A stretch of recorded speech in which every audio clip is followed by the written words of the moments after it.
Right, for his reflections on the Duke of Edinburgh and what his death means, not just for Britain, but the wider Commonwealth. I'm joined from Sydney by former Prime Minister Tony Abbott. Tony, thank you for your time. You wrote really beautifully about Prince Philip yesterday, and you said it's true. I know, death's inevitable, but a good life isn't inevitable. And I think we're learning more and more, aren't we, about Prince Philip. You've met him, you've of course met Her Majesty. What's your reflections on Prince Philip the man?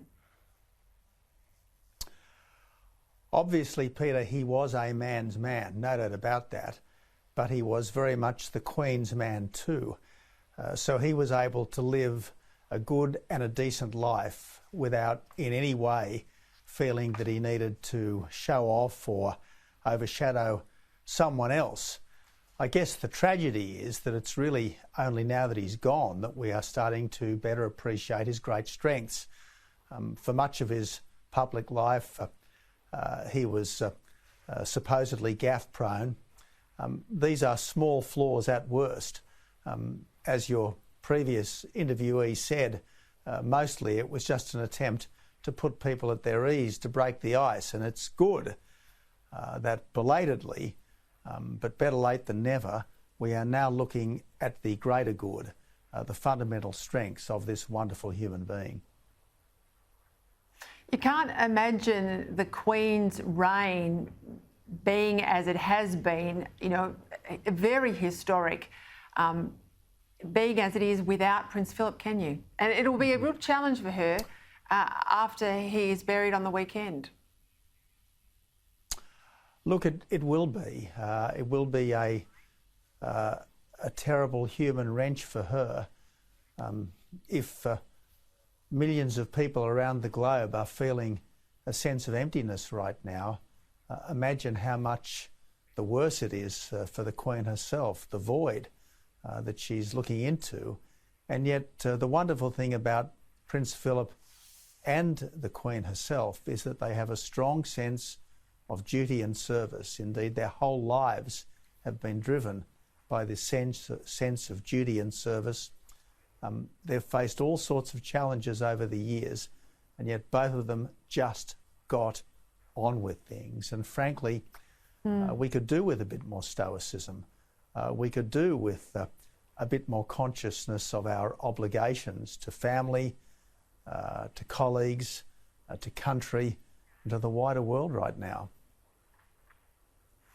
Yeah, and I reflected on this on Friday night. I mean, at 99 years of age, the news of his death wouldn't have been a shock to many people around the world, but it was the sadness. And it reminded me, we are all mortal, and I guess the time will come, and hopefully it won't be for many years yet, but having lost the Duke of Edinburgh, the time will come when the Queen's no longer with us. And I think it's important here that we really understand that often the media uses the terms the royal family and the crown almost interchangeably, but as you wrote yesterday, the crown is much more than the individual who bears it, isn't it?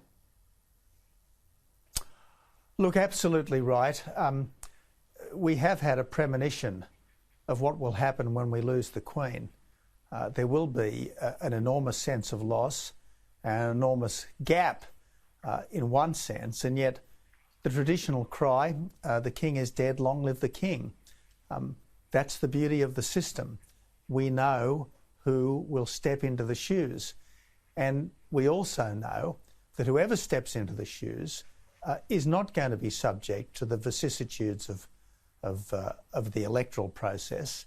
That's why our system of government is so good, because having the crown at its apex gives us a focus of loyalty, if you like, a focus of allegiance, which is above and beyond politics. It gives us an anchor of permanence and constancy in what is inevitably a changing world. And the more the world changes, the more, in a sense, we need those rocks of stability, which is what the royal family have been for the life of almost everyone alive now.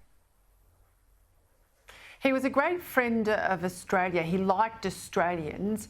I think a lot of people were surprised to know he came here long before he was married to the Queen. He was out there on a warship defending the country. He opened the Melbourne Olympics, we know that.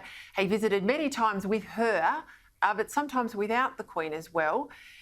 Australia had awarded Prince Charles the highest honour back in 1981, but not Prince Philip. He never had Australia's highest honour. He had been awarded the highest honour in Canada and New Zealand.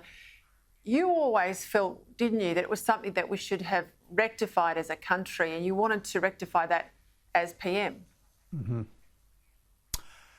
That's right, Peter. And look, if Prince Charles, a fine man, but with nothing like the length of service, was worthy of a knighthood in the Order of Australia back in 1981, how much the more was Prince Philip worthy of it in 2015. As you say, he visited Australia some 32 times over the course of almost 80 years, an extraordinary lifetime of service to our country. Something like 750,000 young Australians went through the Duke of Edinburgh Awards. And look, as you and I both know, there was considerable contention about that knighthood at the time. I think it all looks a little small-minded right now, but perhaps my problem was I was just 6 years premature. If it had been a posthumous knighthood today, it probably would have been cheered to the echo. Oh, I think you and I both know that your successor had a bigger hand in it than Prince Philip. I'm going to have to leave it here, but I want to, not in the knighthood, I mean in your removal from office. But Tony, I want to just touch on, I guess, you know, he belongs to that wartime generation.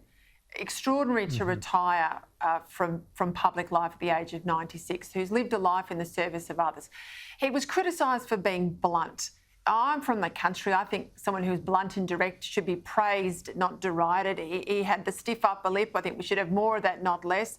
He just got on with it. I feel like these sorts of individuals are not around anymore, and that's a sadness in itself. And this is why the inevitable pause to reflect, which his death has brought, should lead us to cherish more what we have, and also to appreciate the importance of real men in everyone's life, being strong and brave and prepared to do what's right rather than what's popular. That's not toxic masculinity. That's real manhood. And if we are to succeed as countries, as families, we need more real men. And that's one thing that you could never say of Prince Philip. He was a real man. And he supported, as he did, quietly and with great dignity, an extraordinary woman, and that in itself says a lot. Tony Abbott, great to speak to you. That's exactly right, Peter. He was a man of strength and sensitivity, and we can now see both. We can. Tony Abbott, thank you for your time.